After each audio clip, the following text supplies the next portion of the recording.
Welcome everyone. This is part 2 of taking Inventor to the max. For those of you that missed out on part 1, we covered the best practices for importing an assembly from Inventor, working with the materials, animating the rotation of an assembly, and some common rendering settings with some possible turnaround times. If you missed part 1, you can watch it on our YouTube channel.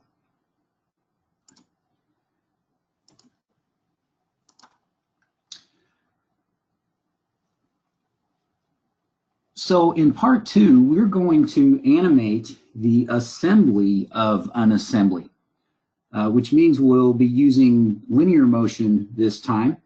We're also going to add a camera flyby along with that. And we will review the import settings again, since you'll see them each time you import anyway. So you'll see those one more time. Also, I'll show you a couple of other settings in 3D Studio Max that I think are useful to the user just to make the task easier. So the scenario we're going to use today is someone has handed us an assembly from Inventor. They want to see the sequence of how it's put together. This assembly has no materials in it. There's no driving animations or anything extra that was done in the assembly. So we're pretending that we're receiving it as is. And what we've been asked to do is show the basic assembly sequence with a flyby. So when I'm working on this type of a task, these are the basic steps I go through in my workflow. First, I just like to investigate the assembly. I like to see what the parts look like, how many there are, what can I do without, that sort of thing. I also like to do a practice run, which is a manual version of an animation. So I'm just pushing parts around the way I want to move them or show their sequence. And usually this is something I don't make up on my own for actual machines that are being built. I prefer to get the sequence from whoever designed it. So if that description fits your environment, it never hurts to ask. I don't want to guess and have one part get assembled before it's supposed to, that sort of thing. So I do quite a bit of practice, and then I'll start the animation portion of the task. Which is what we do on the timeline. And then if there's any camera flying or walking, then we'll incorporate that as well. So that's the basic plan we're going to follow today. So let's take a look at some of the settings that we're going to use. They might vary from what you do from day to day, and that's okay. The first one is just in the Inventor import settings. If you've ever imported an assembly from Inventor into Max, you've seen this dialog before. I normally don't change anything. So the settings that you see, except for the one that's marked, I never change. I always bring in Inventor materials just in case they've been applied to the assembly, and always bring in body objects. The one that is different today is the vertical direction from the Inventor file. Normally this is a default and it's set to the y-axis, but this assembly, when I brought it in for the first time, it turns out that it was standing on its end. And so what I did was I just undid the first import. I came back in here and ran another import and changed the vertical direction to the z-axis. And then it came in and it was sitting on the floor like it was supposed to. The reason for that is because the assembly that we're working with came from the factory design utility. So it wasn't modeled by me. I pulled it straight out of the content that comes with the factory utilities that are available in Inventor. And so there could be differences in the orientation. And it was a very simple thing to change.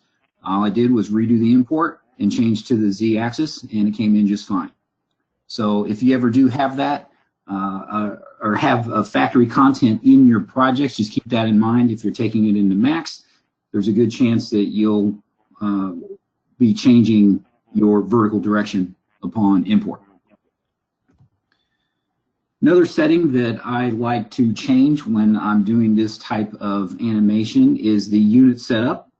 And so we'll be setting that to decimal feet, which is something I don't normally do. I prefer to work in feet and inches. Today we're just going to work in feet.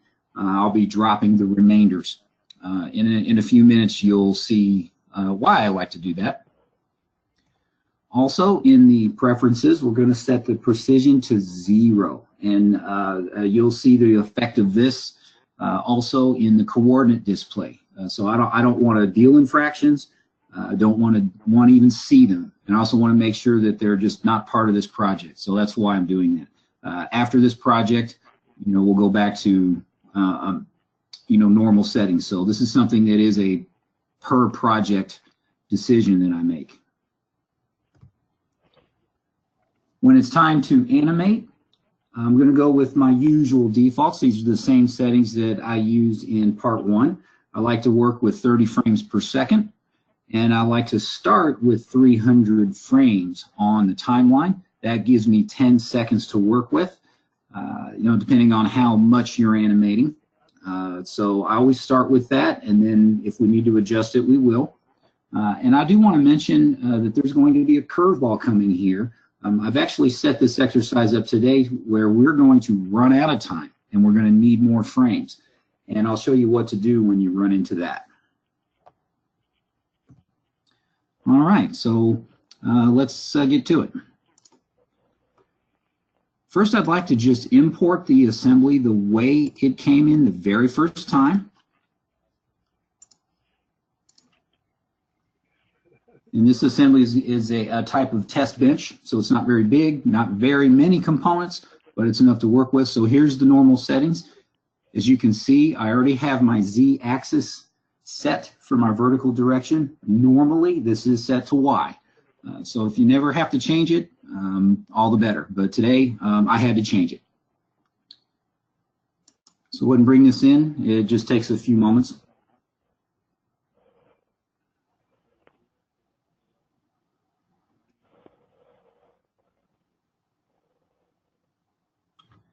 All right, there it is. So just wanted you to see, what it looked like before I prepared it for today. As you can see in the Scene Explorer, we do have the assembly structure intact, but all of the parts have the same name, which doesn't help me. If I want to get a little more descriptive there, I'd have to rename some of those parts, which I do like to do. Also, I would do some regrouping of some of the parts that are supposed to move together as we show the assembly sequence. So I might do a little rework there. I went ahead and did some of that ahead of time just to save us some time today. I just wanted you to see the as-is version of this assembly before we started animating it.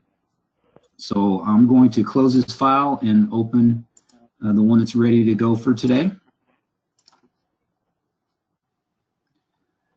It's the same assembly, and I just added a floor. So I've got a plane that is going to serve as our floor here. And I did do a little bit of material work. There was so much orange in that other one, it was just a lot of orange to look at. So I went ahead and applied a few materials, mostly aluminum and a little bit of steel from the library. Now, we're not going to get into materials today, but I did want to point out one thing. In the material browser, for some reason, when we import assemblies into Max from Inventor, Max is notorious for making everything reflective. I can't explain it, but I just know that it's something we need to check. So I've got one material sitting here, just so we don't have to go and pick out all the rest. But I just want to activate it just to point out that if you are going to work with your materials as part of your animation, you want to make sure that you go through the materials in the scene, whether you applied them or whether they came in from the Inventor assembly, and check the reflectivity properties. And for the most part, you'll be disabling it. I've found that for manufactured components and products. There aren't that many shiny materials, and so I have a habit of disabling reflectivity pretty much across the board. There is a case here and there where you want something to have its reflectivity, but mostly you don't. So please be aware of that. Your materials will probably be set to reflective even when they're not supposed to. So it is on us to check that. But as far as the materials go, I went ahead and applied some. I dealt with materials a lot more in the part 1 webcast. So that's all we're going to do today for materials. All right, next we're going to check my settings. So I'm going to come up to Customize and go to Unit Setup. I'd like my units to be decimal feet today. So I'll set that right there. Then I'll go back to Customize and then Preferences. I'm going to make sure my precision is set to 0 for today. That's just so when I'm moving, I'm only moving, a foot at a time versus a fraction at a time. And you'll see the benefits of that here in a moment when we start setting things up. So I'll make those 2 changes to my settings. And then I'm going to maximize the perspective viewport here for the moment. As you can see, I have done some rework in the Scene Explorer, so I've renamed the components the way I like, just something that's a little more English. And I've also grouped a few things. Now this is different from the assembly, but that's okay. The way I have things grouped now is based on how they're going to move. For example, the legs down here, chances are if I move those, I'm probably going to show them together. And so that's why I made those into a group. There's a lot of smaller components here, like there's a lot of buttons and switches on these control panels. I have no intention of showing each and every button animated today, so I made it all one group, and so that that way it's as simple as we can make it. Okay, the next thing you want to look for is the pivot point locations for each of your groups or your items in the Scene Explorer. So I'm just going to select one of my groups, and I'm going to go ahead and activate Move. Makes it a little easier to see the gizmo versus if it's turned off, and you just see the line work. I like to see, in this appearance here. But if you notice, my group is up here, and its pivot point is way down here. I kind of like those to be a little more in line with each other. So we're going to step through each of our components here and make sure the pivot points are where we want them. To do that, over in the command panel, you're going to go to the 3rd tab, which is the hierarchy panel. You're going to go to the pivot option, and we're going to choose Effect Pivot Only. And you'll see your gizmo changes a little bit. And when you see that, then you are only moving or rotating or modifying the pivot for that object. So I could move this just like we move the object, but all we're moving is the pivot, see? So the gizmo is moving, but the parts are not moving. So that's how you know.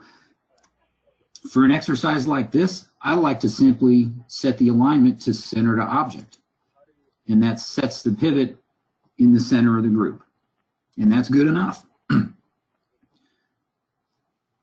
I'll pick on another component. You can select them from out in the scene, or you can select them from the Scene Explorer. And then center to object. And that's all I'm going to do is walk down the list. And if the pivot is somewhere else, then I'm going to choose center to object. So that looks good. Legs is fine. Yeah, so this component here, its pivot is way over here. So we'll do center to object. Now, you could snap your pivot to the corner of one of the components, that sort of thing. If you want, it is possible to drag it wherever. I'm just choosing to use center to object today because we're just going to be doing some movement from point A to point B to point C. It doesn't really matter. It's not critical where the exact location of that is. I just want it to be centered on the object. So we'll go to the next one. If it's out of position, we'll center it. Looks like they're all way down here, so we'll do that. And the last one. All right, now once we get to the bottom of the Scene Explorer, I'd like to go back to the top and just step down them one more time just to check and make sure that the pivots are where I want them.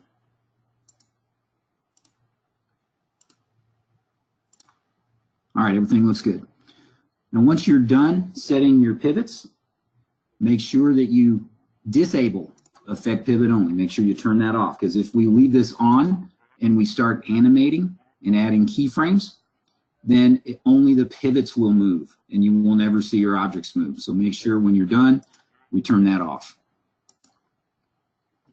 Also, I'm going to hide the floor, which is the plane over here in the Scene Explorer, just so when I select out here in space, it'll clear my selection. We don't need that right now.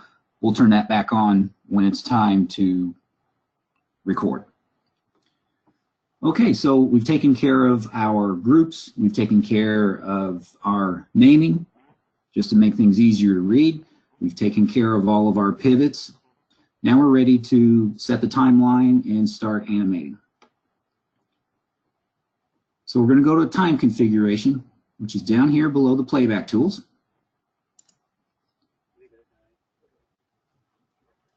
Our frames per second is already set to 30.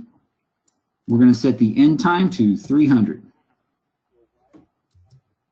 That'll give us 300 frames, which is 10 seconds worth. And also, I'm going to turn the grid off. We don't really need that right now, so I'm going to press G on the keyboard and hide the grid. And now we're ready to start our practice run. So what I'm going to do is just pick one of the components, and I'm going to look at my coordinate display. So if you notice here, we're not seeing fractions or decimals. All we're seeing is feet. But this is the absolute position of that pivot point right there. What I like to do is only work with the change in the distance. So I'm going to choose to use the offset mode versus the absolute mode and just concern myself with the distance. So when I start dragging, just to gauge where I would like to start moving in the sequence, and then if you watch the display at the bottom of the screen, you'll see that now we're only stepping in 1 foot increments. There's no fractions, which is what I want now. And we don't need to be that precise. What I do want to do is make sure that if I drag this component out, say 4 feet, I want to make sure that it moves back 4 feet and it lands where it's supposed to. We don't want anything to be slightly offset. So when I drag this out, I'm going to watch that Y coordinate down at the bottom there. And this is where it'll be in space. And I like 4 feet for that. So I'm going to go ahead and let go, but I'm going to undo that move. Reason being, when you're dragging components in Max, my coordinate display is only showing me feet, but that doesn't mean that the fractions or the decimals aren't there. So in the background, it might be slightly off 4 feet, even though my display says 4 feet. So it's just a display thing. What I like to do is make sure that I'm moving exactly the distance that I want. So I'm going to undo to put that back where it is going to be, and then we'll enter our values in the coordinate display. So I'm moving in the Y direction, and this will be a negative move of 4. So that's all I have to type. I don't have to concern myself with feet or inches. That's being interpreted by my unit setting. So now when it's time to move this back in, I know exactly how far to move it. I don't have to freehand drag it now. So we're going to repeat that for each of the components that we're going to animate. For this control panel here, looks like we would move in the X direction, so I'm going to pull this back this way. Coordinate display shows, to get it away from the other components, maybe 8 feet. All right, so we'll go with that. So we'll undo that drag, and then we'll enter -8. And then we'll repeat that for each of our components. For this one, we'll raise this one straight up, say 6 feet. We'll undo that, and then we'll give it a Z of 6 feet. So it's guaranteed, no fractions. For this control panel, let's pull this one straight forward in the X. 6 feet looks good there. So we'll undo that one and give it 6 feet. Then we'll move this one here. We're going to do 2 moves here. We'll move in the X and the Z just to give it a diagonal motion when it's animated. So we'll move this one in the Y 6 feet.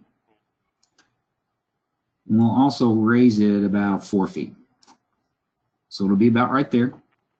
So we'll undo those 2 drags. Enter 6 for Y and 4 for Z. And there's one more component to do. We're also going to move this one straight up. We'll move this one up 8 feet. So undo that one and then give it a Z of 8. All right, so that's actually going to be frame 0. We're starting exploded, and then we are going to reverse the explosion on the timeline. Our frames are set at 300, and we are ready to animate. So to start, we're going to turn on AutoKey. We'll be able to do the whole thing with AutoKey. And this is where, if I don't already know what the sequence is supposed to be, I might just go ask the designer of the assembly. I prefer to, not play dumb, but if I don't know, then I'm going to go find out. You don't want to guess on that, and hopefully that goes without saying. So I'm going to start with this component here. We'll move this one in first. So we'll get that selected, make sure move is active. We'll drag the slider out to about 30. That'll be a 1-second move. We're going to move in the X direction, but we're not going to drag. We're going to enter the opposite of what we entered before, which was 8 feet. And that'll put that right back in position. That's going to add 2 keys to the timeline, one at 0 and one at frame 30. And on the first component, I like to rewind that, so we'll go back to the start and we'll play it back and check it. So our first component is now in motion. Notice that as soon as I click play, it starts to move. I'd like to add a little pause at the beginning of the animation before it moves. To do that, make sure you keep that component selected. We'll just move the slider out of the way for a moment. And we're going to drag that red key that is at 0 forward on the timeline. So that way it moves a little bit later. Now these keys are red and they correspond with the red axis on your gizmo. So that's how we know what is actually being keyed here. So we want to have a pause at the beginning. So let's drag the 0 key out to frame 10. So then when we click play, the animation starts, and at frame 10, your component starts to move. Now, if all we do is move that first key, it shortens the number of frames to make the move. So it actually is moving faster now.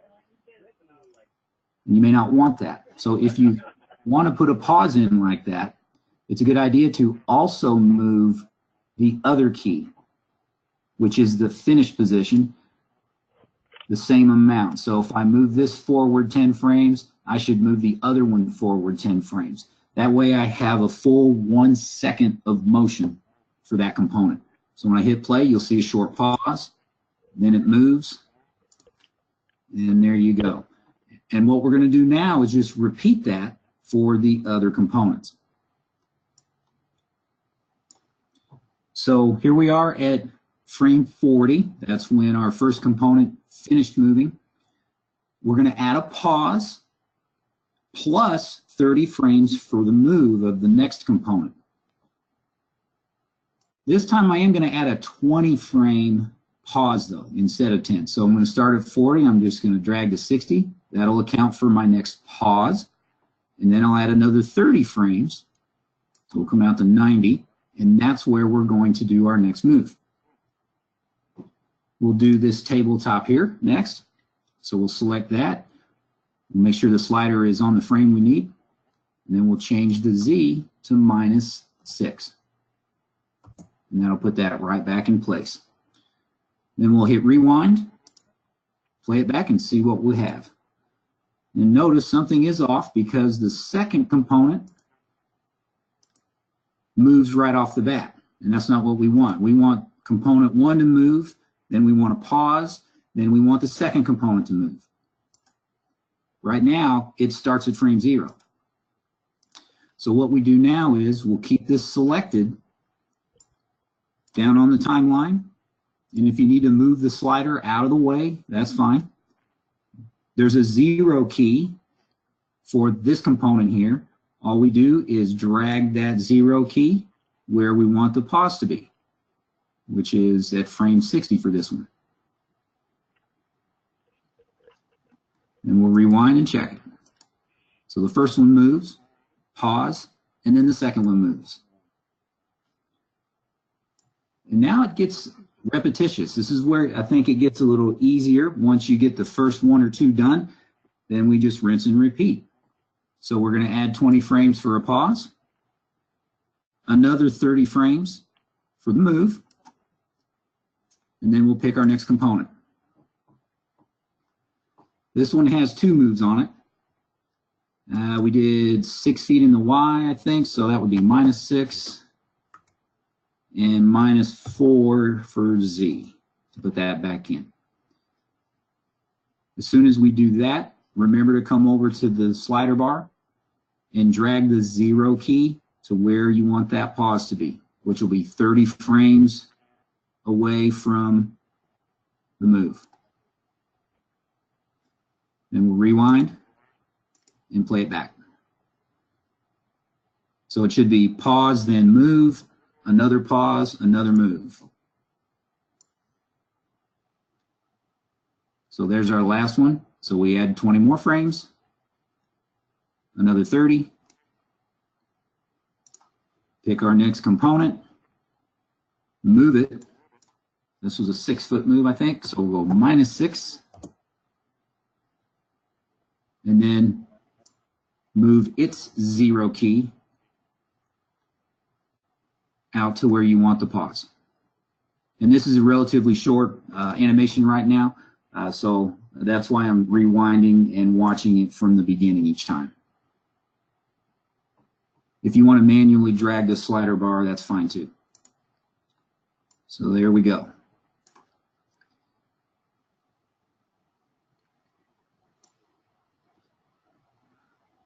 All right, so now we're at 190. We've got 2 more to go. So there's 20 frames for the next pause. Another 30. Again, we choose the component, do our move, adjust its 0 key, and then we'll rewind and we'll check it.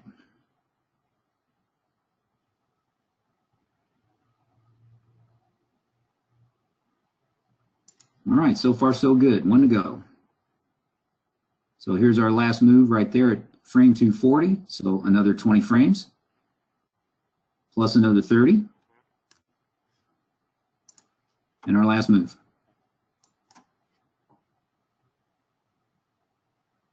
I think I did 4 feet there.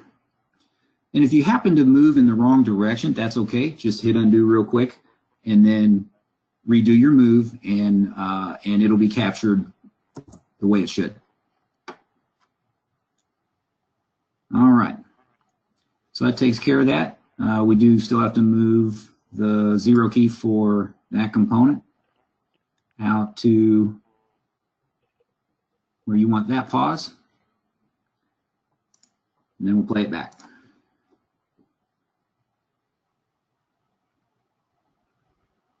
Usually after about the second or third one, then you'll have the hang of it, and you may not have to check as much as I do. I'm the paranoid type, so seeing is believing, and so that's why I'm playing it back so many times, after each move that I do.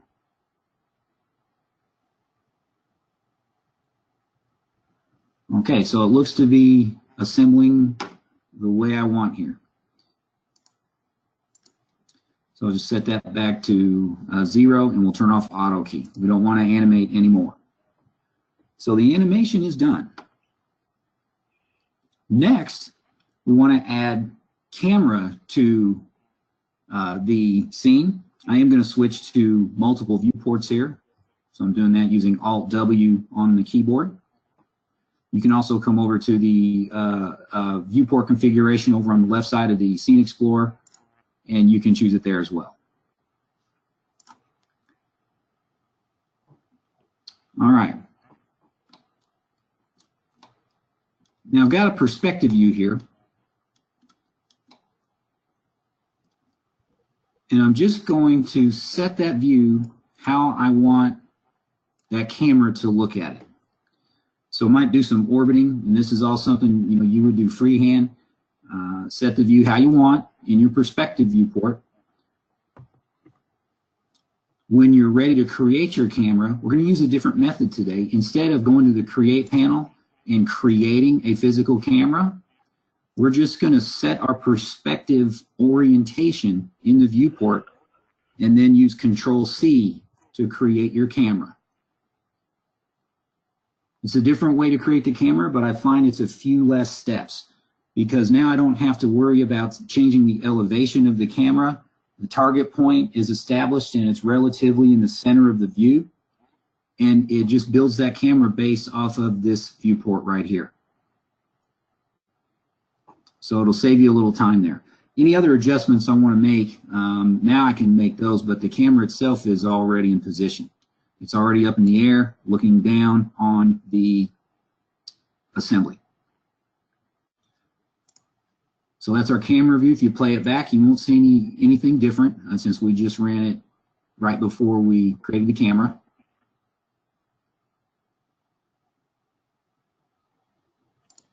All right, but that takes care of the camera. Now we're ready to animate the camera. I like to use the top viewport for this next part. What we're going to do here is just have the camera move in a turntable fashion. So we'll do a 360-degree fly around the assembly. To do that, I'm going to create a circle first. So on the Create panel, on the Shapes tab, create a circle, and we'll just set the center of that circle right in the center of the assembly. This right here is the base, so that's the center of the assembly, so that's where we're going to put that circle. For the radius, we'll drag it out to where the camera is.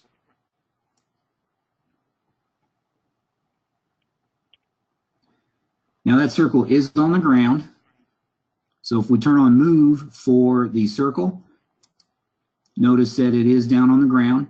Usually when you're in the top view and you create things in Max, it does create them at 0 elevation, and it's up to us to set their elevation. So in the left or the front viewport, you're going to want to drag that circle up and match its elevation to the camera. If you want that to be exact, then what you do is pick the camera, and there is a setting over in the camera's properties for its elevation.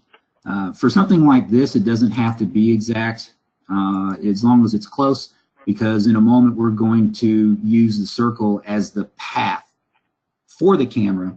So it really doesn't matter, if these two elevations aren't exactly the same. All right, just make sure that you do elevate that circle though. Next, we'll select the camera, and we're going to assign it to the circle and use the circle as the path for the animation. To do that, go to the Animation menu, then Constraints, and then choose Path Constraint, and then select the circle. camera is now constrained to that, so it doesn't matter what axis I choose on the gizmo. Wherever I move the cursor, that camera is tied to the circle now. And you can see the result in the camera viewport when we do that. So we'll set that camera's position, its initial position, about where it was before. It's about right there. Going to activate the camera viewport again, and then we'll just click play and see what it looks like. Now, the way we did this, the camera starts at frame 0 and then does one full rotation through frame 300. Now, it may not be perfectly centered right now, and that's okay. All I'm illustrating here is once you use path constraint with the camera, it automatically gets laid across the timeline from 0 to your last frame. So if that's all you want, you might be done. If you want to do some further tweaking, then that's all we're doing is making some light adjustments to the camera. We want to make sure it's centered. We want to make sure nothing falls out of view when it's making its lap around the assembly. It does look like it's a bit off center, but it's a good start. So that's what we'll do next is let's focus on the centering of the camera. So we'll set this back to frame 0. And up in the top view, let's look at the target point and the circle. If we align the target point of the camera with the center point of the circle, you'll get a nice centered rotation. Now, we already centered the circle on the base of the assembly, so now all we need to do is adjust the target location on the camera. Sometimes I have trouble selecting the target, so my habit is to come over to the Scene Explorer and choose on the camera's target from there. So if you have trouble, if you're trying to pick and it's picking something nearby, then just select it from the Scene Explorer. And then make sure Move is active, and then all you got to do is just drag. And I'm doing a freehand drag here. If you want to make it exact to the center of the circle, we could use our 3D snaps. Right now, if it's close, we'll see the result of that.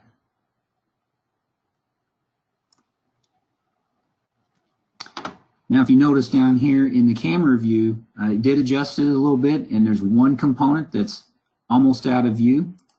So if we adjust the elevation of the target, we could nudge that just a little bit and make sure that everything is in view the whole time, just like that. And we'll switch back to the camera viewport. We'll play it back and see how it rotates. See, now it looks a little bit more centered as the camera makes its way around the assembly. So the trick there is align the target point of the camera with the circle.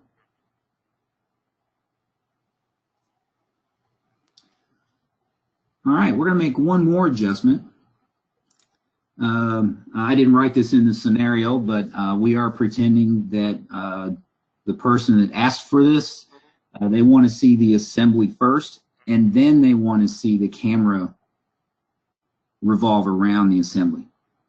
Problem is, we've used up almost all 300 frames. And this is that curveball I mentioned earlier. We actually got out to about frame 290 is where the last move ended. So we have another 10 frame pause at the end of the assembly, but we're out of frames. So we need to add more frames. And to do that, we'll go back into the time configuration, and we're going to change our end time to 600. We're just going to double it. So it was 10 seconds before. Now we have 20 seconds to work with. Now, whenever I add frames like that, I always like to rewind and play back and make sure that what I've done up to that point is still intact. It should be. All we did was add new frames to the end of the animation. So right now everything is occurring in the first 300 frames. And what we need to do is move the camera's keys so that it doesn't start moving until afterward. So we'll select the camera. On the timeline, the keys might be hard to see. They're black, which could make them hard to see, but there'll be one at 0 and the other one's at 300, because that was when we created the path constraint. And those keys are color coded. So red is for X direction, green is for Y, etc. These keys are black. So what we need to do is move the keys. So we'll take the key that's at 300 and drag it out to 600. The key that's at 0, we'll move it to 300. And then we'll rewind and check it. It looks like I'm in the wrong viewport. You notice here, nothing's happening in the physical camera viewport. That's because I left the top viewport active. So now this viewport is animated. You see that? That's okay, that doesn't hurt anything. We'll just pause it, activate the other viewport, and do it again. So what we're looking at here is, does the camera start after the assembly is complete? And it should start at 300.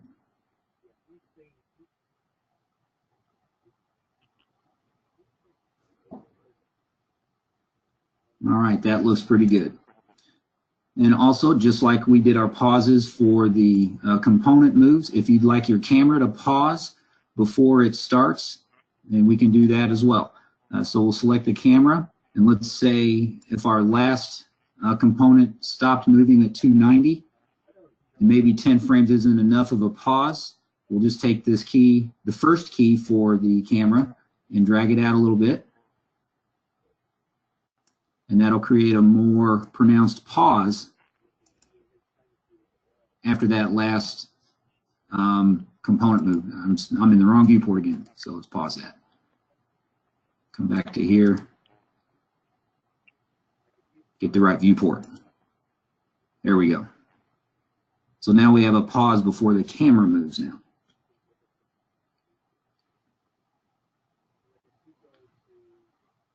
Sometimes we show camera movement while the assembly is happening.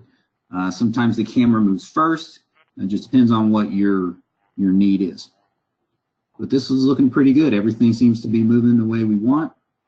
I could continue to tweak, and refine the way it's rotating or how it looks in the view, and that's simply by adjusting the target point of the camera. I'm not going to do that now. Just in the interest of time, but I could if I wanted to, really try to perfect it. I think this is okay. So our animation is finished. At this point, once you reach that milestone and it's time to export your video file, you'll do that from your render setup. We're using the art renderer today. The renderer you choose is up to you. Today we'll use art, and when we want to produce a test render first, or a test animation, so we'll set the active time segment as our output.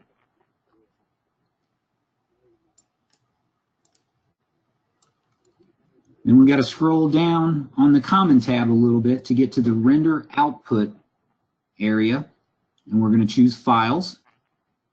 And I've already got a couple of tests that I've done, so I won't actually be producing this one, just in the interest of time. But when we're preparing for this, we're going to click on Files, and then we'll name it.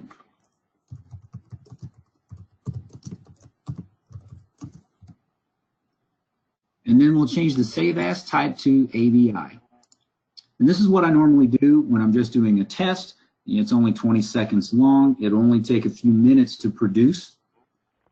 If it's more of a final render that's going to take some time, I'll go to the PNG file format. I mentioned this in the part 1 webcast, and this produces an image for each frame. And that way, if you do have to change something, then you may only have to change one frame here or there versus re-render the entire animation. You know, and if a rendering is going to take, 2, 3 or more hours, then, that's a lot of extra time versus if you only have to re-render 1 or 2 frames. But for a test render, for a draft render, then it's okay to go straight to AVI. And so if I hit save, it'll go ahead and produce that. I'll show you these here in just a moment.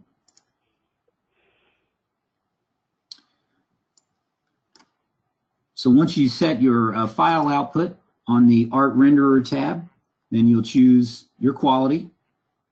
The default is draft. Now this interface will look a little bit different depending on which renderer you use, but a lot of the settings are similar. So we'll always start with a draft setting on our first render before we hit the render button. And this is where I'll stop and I'll show you the results.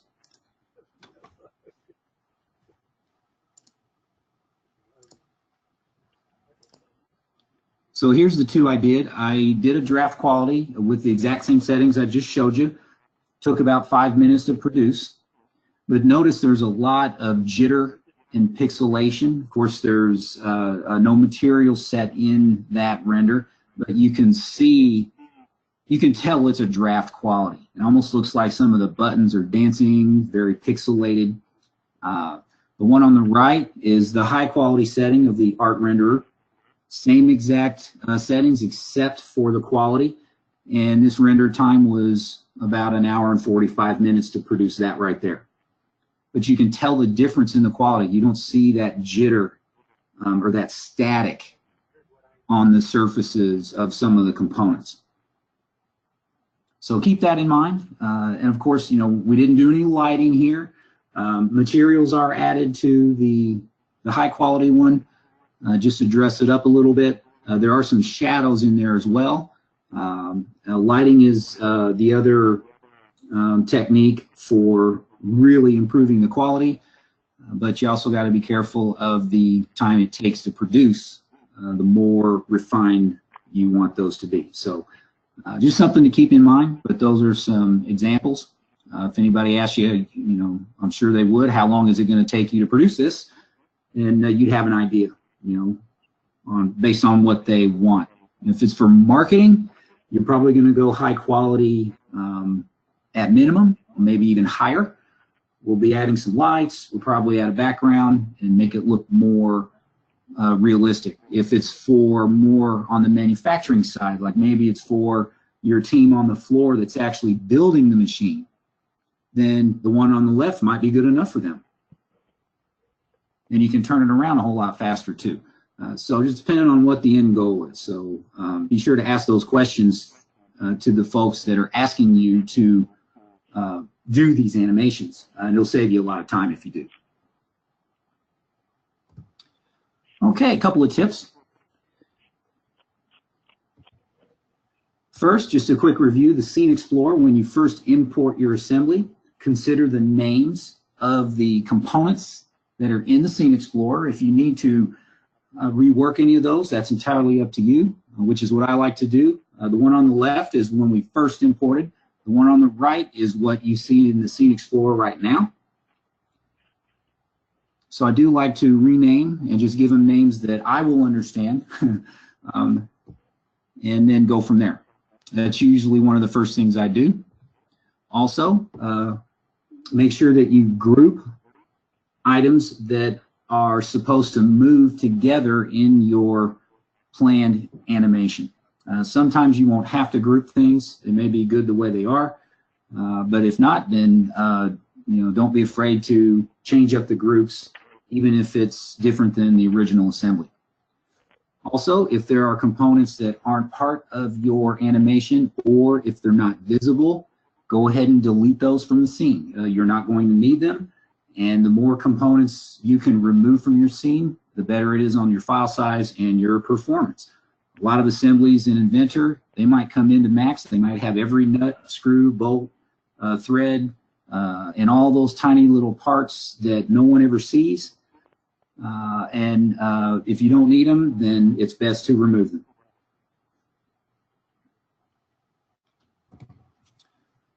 A review of the pivot for each of the groups or elements in the Scene Explorer. Make sure you set those pivots accordingly, at least check them. Sometimes you won't have to do anything, but sometimes you will. And make sure when you are finished working with your pivots that you turn off the Effect Pivot Only button.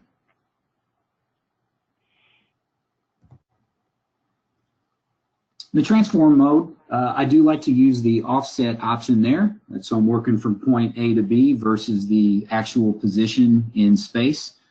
So just pay attention to those icons. The bottom one is the one I like to use that indicates the offset option. And again, for the materials, if they ask you to dress up your scene with materials, make sure you check the reflectivity for each of the materials, because when you import those assemblies from Inventor, Max is notorious for making everything reflective, making everything all nice and shiny, but we know that's not practical.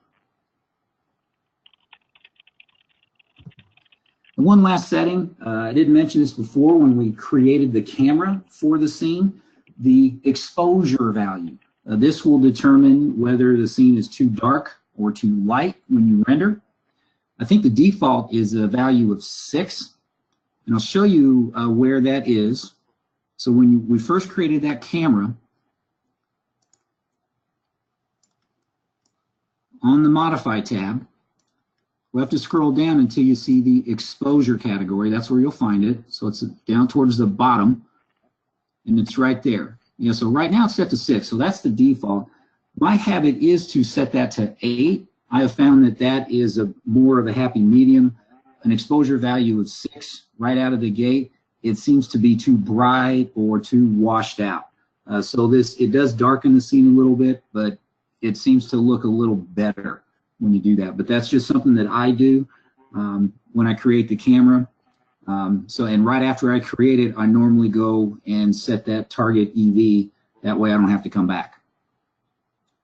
Again, that's another setting that's entirely up to you. It just depends on what your scene is going to look like. If you have more light in your scene, then this value could vary.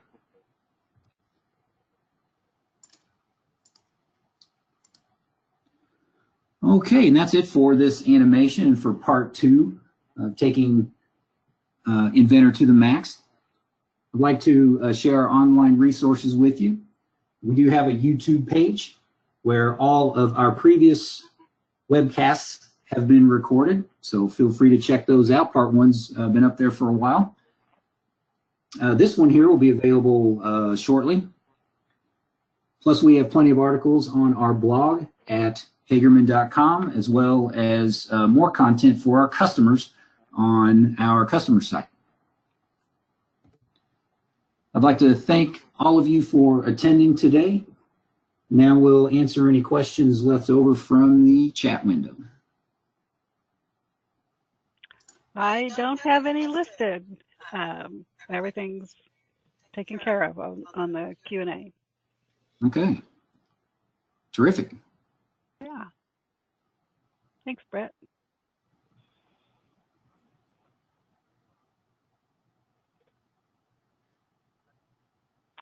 I think that's done. Okay, yeah, I don't see any coming in, so we will go ahead and close up for the day. If you think of additional questions later, you can simply reply to the confirmation or reminder email you receive from GoToWebinar, and we can get those to Brett or your sales rep or whoever to get those answered. Once again, if you could take a few moments to fill out the survey, it will just pop up as we close down today. We would appreciate it. And thanks for attending, and have a great day, everyone.